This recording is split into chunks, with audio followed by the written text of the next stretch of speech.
y a une différence entre les voies de Dieu et les voies du monde. Il y a toujours une façon que le monde va trouver pour que nous fassions les choses. Mais ça ne veut pas dire que c'est la façon de Dieu. Restez avec nous dans Jouissez de votre vie.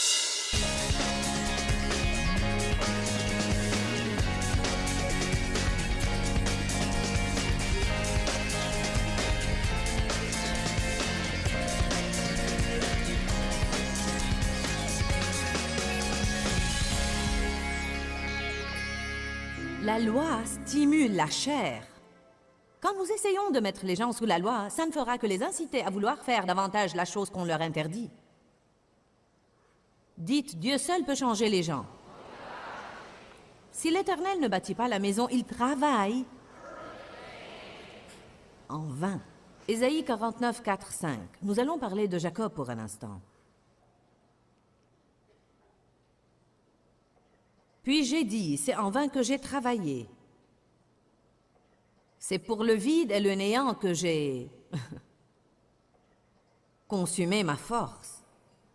Mais sûrement, mon droit est auprès de l'Éternel et ma récompense auprès de mon Dieu.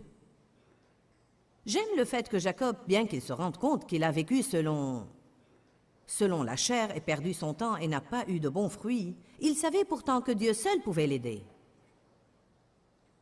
Et maintenant, dit l'Éternel, qui m'a formé dans le ventre pour être son serviteur, pour ramener à lui Jacob, et pour qu'Israël soit ramené à lui, et non pas dispersé, car je suis honoré aux yeux de l'Éternel, et mon Dieu est devenu ma force. Alors il commence d'abord au verset 4 par dire, « J'ai travaillé en vain, j'ai perdu mon temps. » Puis quand il arrive à la fin de l'histoire, il dit, « Mais mon Dieu est devenu ma force. » Je pense qu'une façon d'apprendre à nous fier à Dieu, car vous savez, je ne pense pas qu'il y ait quelqu'un qui se fie à Dieu seulement parce que quelqu'un d'autre le lui dit.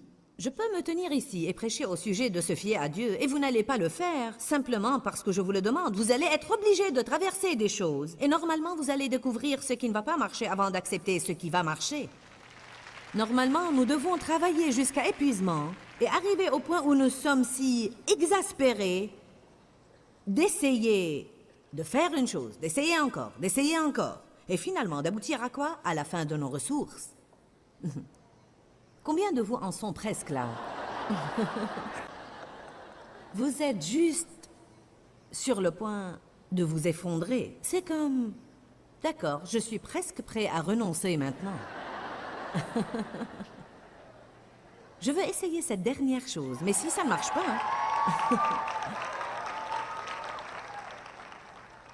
Si cette dernière chose ne marche pas, alors vous allez faire quoi? Faire un nouveau tour autour de la montagne et revenir au même endroit. Mais je ne pense pas que nous pouvons le dire aux gens. Je pense que nous devons en faire l'expérience par nous-mêmes. Certaines personnes ont même un plus grand don naturel pour ça que d'autres. Mon mari est né déchargé de ses soucis. Je ne suis pas sûre si Dave sait ce qu'est le souci. Peut-être quelque part dans sa vie, il a gagné cette bataille. Mais il a une personnalité plus décontractée, donc il lui est vraiment plus facile de ne pas se soucier des choses, alors que moi... Que puis-je faire? Que puis-je faire? Que puis-je faire? Oh, laisse-moi t'aider, laisse-moi arranger ça. Vous savez, madame prend soin de tout et là. Parfois, j'adopte un faux sens des responsabilités et j'essaie d'arranger des choses que je n'ai même pas besoin de savoir, encore moins d'essayer d'arranger. Je suis curieuse aussi, j'aime tout savoir. Parfois, je suis tellement exaspérée de moi-même parce que je fouille partout et je découvre des trucs. Et puis je pense, ah, si seulement je n'avais pas appris ça. Quelqu'un me comprend aujourd'hui? Dernièrement, j'entendais des choses qui venaient de l'intérieur de moi. Ce que tu ignores ne peut pas te faire du mal. Parfois, nous devons ne pas nous mêler de certains trucs. Et si c'est une chose que Dieu veut que nous sachions, vous savez, mais je suis une personne très diligente. Je peux fouiller partout et trouver toutes sortes de trucs. Dieu soit loué.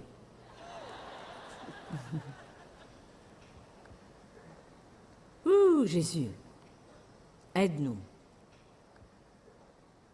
Vous savez, Jacob était un homme qui faisait les choses à sa façon. Nous n'avons pas le temps d'étudier toute l'histoire de Jacob, mais Jacob était un homme qui prenait les choses en main.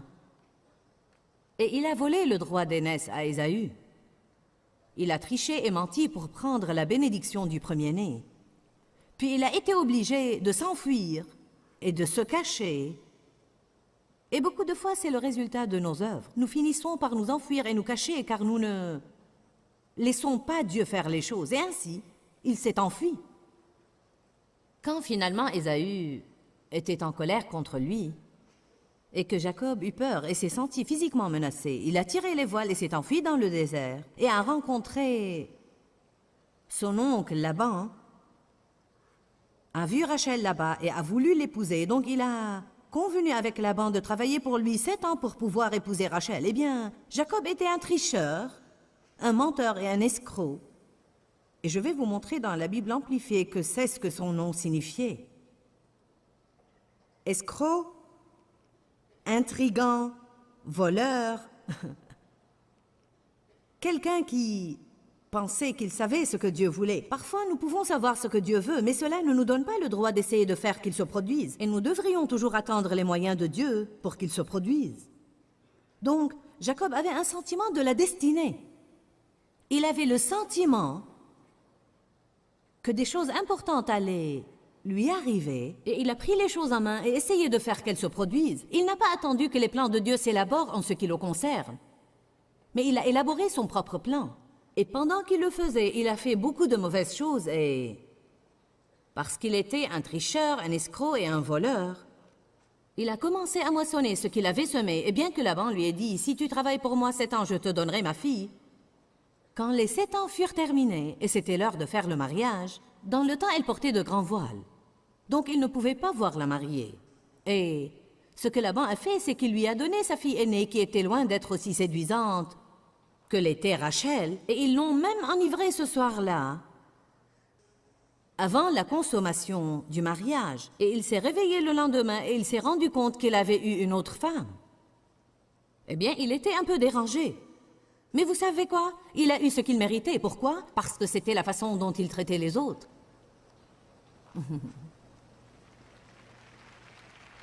En d'autres termes, nos propres projets et plans ne vont marcher que pour un moment. Ensuite, ils vont tomber à l'eau devant nous. Et beaucoup de fois, nous disons « Je ne peux pas croire que tu m'as fait ça ». Bien sûr, ce n'est pas toujours le cas, mais parfois, c'est ce que nous faisions à quelqu'un d'autre, mais sans nous en rendre compte. Et je pense parfois qu'une des façons dont Dieu nous apprend à traiter les autres est de faire de mauvaises expériences nous-mêmes et d'apprendre ainsi ce qui fait mal. Merci.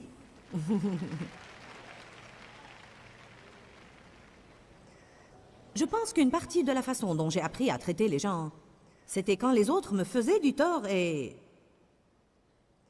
je ne voulais pas que quelqu'un d'autre ressente ce que certains de ces trucs m'ont fait ressentir. Alors, Jacob n'a pas appris de la bonne façon et il a dû apprendre à ses dépens. Ensuite, il a été obligé de travailler 7 ans de plus pour avoir Rachel. Donc maintenant, il est fugitif, il a peur d'Ésaü et il a toujours peur de rencontrer Ésaü. Être obligé de nous enfuir et de nous cacher, ce n'est pas de Dieu. Bonjour. Être obligé de nous enfuir et de nous cacher, ce n'est pas de Dieu. Je l'ai dit la veille, mais Dieu me le ramène à l'esprit de nouveau aujourd'hui. Si nous devons nous cacher pour faire une chose, alors elle n'est pas de Dieu. Genèse 32.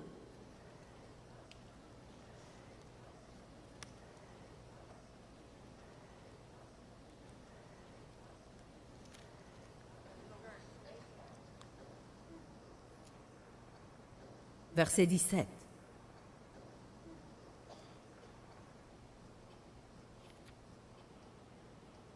Nous voyons Jacob là, essayant toujours de faire marcher son plan. Certains prennent longtemps pour apprendre. N'oubliez pas qu'il s'enfuyait et se cachait, et maintenant il était fatigué de s'enfuir et de se cacher. Donc il voulait faire la paix avec Ésaü pour ne plus avoir à s'enfuir. Alors ce qu'il a finalement fait, c'était d'envoyer un convoi de gens. Il savait qu'Ésaü venait vers lui, alors au lieu de s'enfuir, il allait maintenant tenir bon et l'affronter. Mais il a envoyé des convois de gens avec des cadeaux. Ils étaient censés rencontrer Ésaü à différents endroits sur le chemin et lui donner ses cadeaux et lui dire « Ces cadeaux sont de Jacob ». Que faisait-il? Soudoyer, payer essayait de faire marcher son plan charnel. Verset 17. Et il ordonna au premier, quand Ésaü te rencontrera et te demandera à qui es-tu et où vas-tu et à qui appartient ce troupeau, tu répondras, eh bien à ton serviteur Jacob. Tout à coup, il était devenu le serviteur. Et c'est un présent envoyé à mon seigneur Ésaü, enjôleur. Et voici Jacob est derrière nous. Il donna le même ordre au second et au troisième et à tous ceux qui suivaient le troupeau, disant, c'est ainsi que vous parlerez à mon seigneur Ésaü quand vous le rencontrerez. Et vous devez dire de plus, ton serviteur Jacob est derrière nous, car il se disait, je me le concilierai par ce présent qui va devant moi, et ensuite je le verrai en face, et peut-être m'acceptera-t-il. Donc le présent passa devant lui, et il resta cette nuit-là dans le camp. Mais il n'avait toujours pas de paix en son intérieur. Et à un moment donné, pendant la nuit, il s'est levé cette même nuit, verset 22, prit ses 2 femmes, ses 2 servants et ses 11 enfants, et passa le gué de Yabok, qui était un torrent. Et il les prit et leur fit passer le torrent, et il fit passer aussi tout ce qu'il possédait. Et Jacob demeura seul, et un homme lutta avec lui jusqu'au lever du jour. Que s'est-il passé? Jacob, en fait, en avait marre de ses propres voix. Il était là d'être frustré, il était là de fuir, il était là de se cacher, il était là de lutter, il était là de manipuler.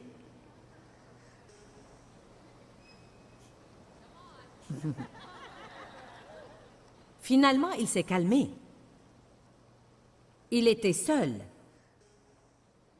Il a entendu Dieu, avec qui il a lutté toute la nuit, refusant de renoncer. Et vous allez voir dans un instant que le résultat de tout ça était qu'il a eu la bénédiction de Dieu sur sa vie. Nous pouvons soit passer notre vie à essayer de nous bénir nous-mêmes, soit rester seuls, entendre Dieu et avoir ses bénédictions sur notre vie. Et Jacob demeura seul, et un homme lutta avec lui jusqu'au lever du jour. Et quand l'homme vit qu'il ne pouvait vaincre Jacob, il le frappa à l'emboîture de la hanche. Et l'emboîture de la hanche de Jacob se démit pendant qu'il luttait avec lui. Ensuite, il dit, « Laisse-moi aller, car l'aurore se lève. » Et Jacob répondit, « Je ne te laisserai point aller que tu ne m'aies béni. » J'ai 2 façons différentes pour enseigner ça, mais j'aime vraiment en tirer que bien qu'il ait été un vrai fripon toute sa vie,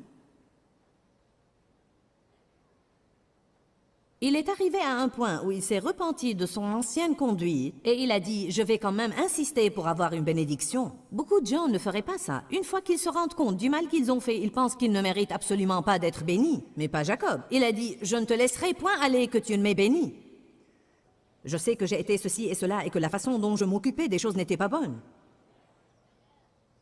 Mais je vais avoir ma bénédiction de toi. L'homme, que nous savons était l'ange du Seigneur, l'homme lui dit, verset 27, « Quel est ton nom ?» Et choqué de s'en rendre compte, chuchotant, il dit « Jacob », qui veut dire supplanteur, intrigant, escroc, voleur.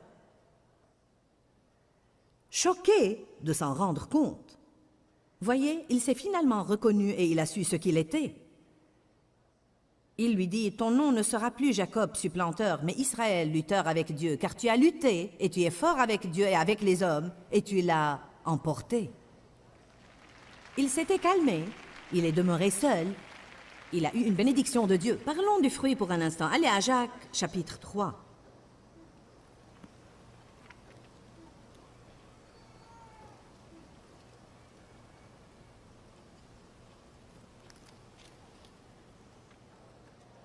Quelqu'un a appris quelque chose sur la raison de sa frustration?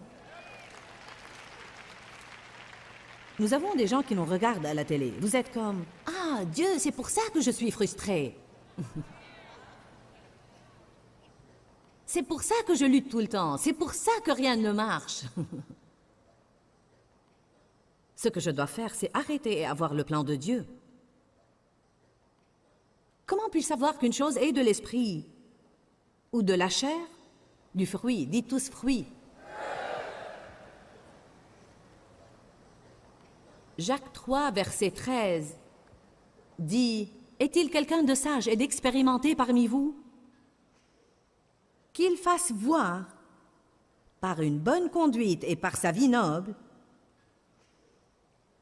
des actes empreints de douceur et d'humilité, qui est le vrai attribut de la sagesse véritable. Il dit là, tout d'abord, si ce que nous faisons vient d'une sagesse véritable et non de la sagesse du monde, il y a une différence entre les voies de Dieu et les voies du monde. Il y a toujours une façon que le monde va trouver pour que nous fassions les choses. Mais ça ne veut pas dire que c'est la façon de Dieu.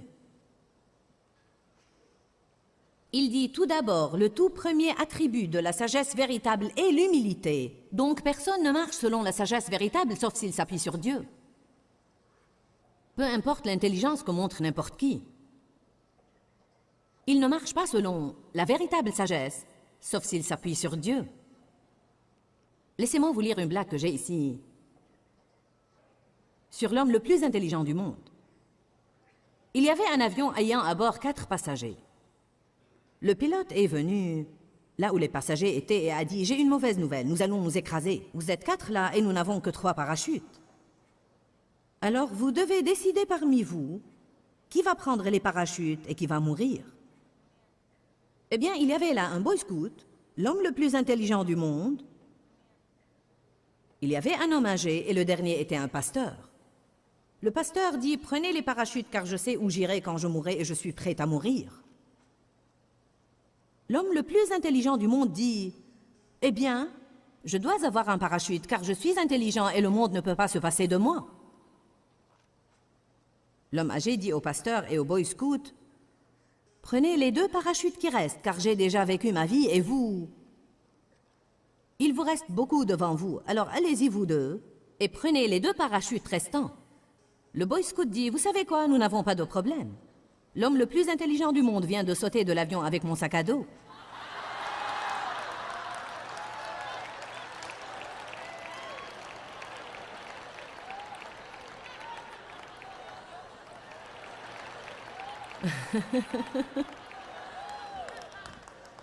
Nous pouvons penser que nous sommes tellement intelligents et que nous comprenons tout. Mais si nous ne nous appuyons pas sur Dieu, nous ne témoignons pas du premier attribut de la véritable sagesse. Le livre des Proverbes parle de l'insensé. Mais j'ai fouillé et j'ai étudié, et vous savez ce qu'est l'insensé? L'homme qui est sûr de lui. La Bible amplifiée dit que l'insensé est un homme sûr de lui, quelqu'un qui pense qu'il peut tout faire en et de lui-même. Ensuite, il ajoute dans Jacques 3,14 « Mais si vous avez une jalousie amère, envie, conflit, dispute, ambition égoïste dans votre cœur, ne vous glorifiez pas et ne défiez pas et ne mentez pas contre la vérité. Cette superficielle sagesse n'est point celle qui vient d'en haut, mais elle est terrestre, charnelle, animale, même diabolique et infernale. Car là où il y a la jalousie, envie, conflit, en d'autres termes, là où il y a la frustration et les luttes, et vous savez, les bagarres, les débats, les chamailleries, et essayer d'avoir ce que quelqu'un d'autre a, ces choses ne sont pas de Dieu. Il dit, si vous avez ça, vous allez aussi avoir le désordre, les troubles, la rébellion et toutes sortes de mauvaises actions. Mais la sagesse d'en haut est tout d'abord pure, puis pacifique, et puis indulgente. La Bible dit dans Colossiens 3,15 que la paix de Dieu règne dans notre vie comme un arbitre prenant les décisions finales à propos de ce que nous sommes censés faire et ce que nous ne sommes pas censés faire. Probablement la dernière question que nous devons nous poser avant de prendre une décision finale, c'est est-ce que j'ai la paix à ce propos? Est-ce que vraiment, tout au fond de moi, j'ai la paix à ce propos?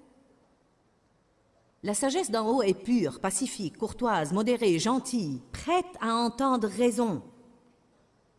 Donc cela veut dire qu'une personne têtue ne marche pas selon la sagesse. Quelqu'un qui pense qu'il sait tout et refuse d'écouter quiconque ne marche pas selon la sagesse. Elle est pleine de miséricorde, de pitié et de bons fruits. Maintenant, regardez Jacques 4,1. D'où viennent les luttes, discordes, disputes? Et comment les conflits et querelles et bagarres se déclenchent-ils parmi vous? En d'autres termes, simplifions la chose. Pourquoi tant de gens à l'église sont en colère? Alors que Jésus a dit « Je suis venu afin qu'ils aient la paix ». Le voleur vient pour égorger, dérober et détruire. Mais moi je suis venu afin que vous ayez et que vous jouissiez de la vie et que vous l'ayez dans l'abondance pleinement. Le royaume de Dieu n'est pas le manger et le boire, mais la justice, la paix et la joie par le Saint-Esprit.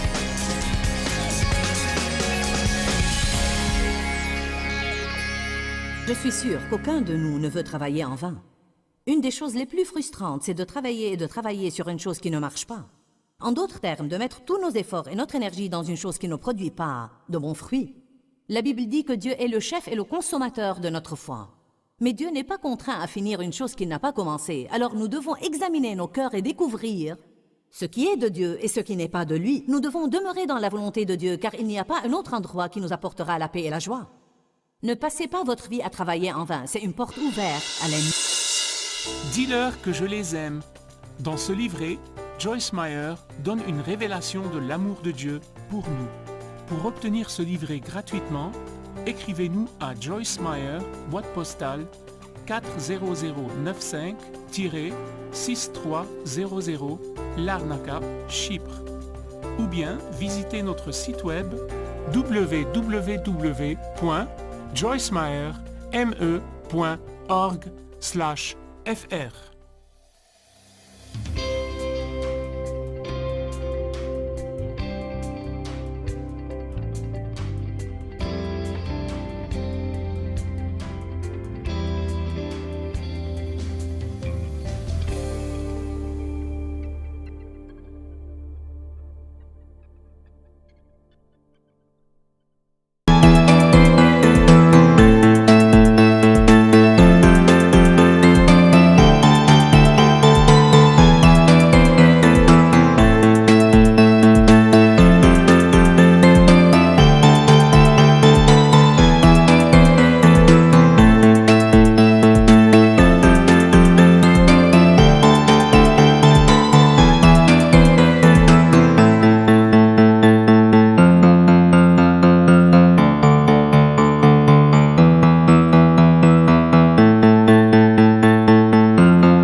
Hà diều đã bóng nắng cháy giữa đồng, kỷ niệm yêu thương trong tôi ngày tiếng ru gọi hãy nhớ biết bao.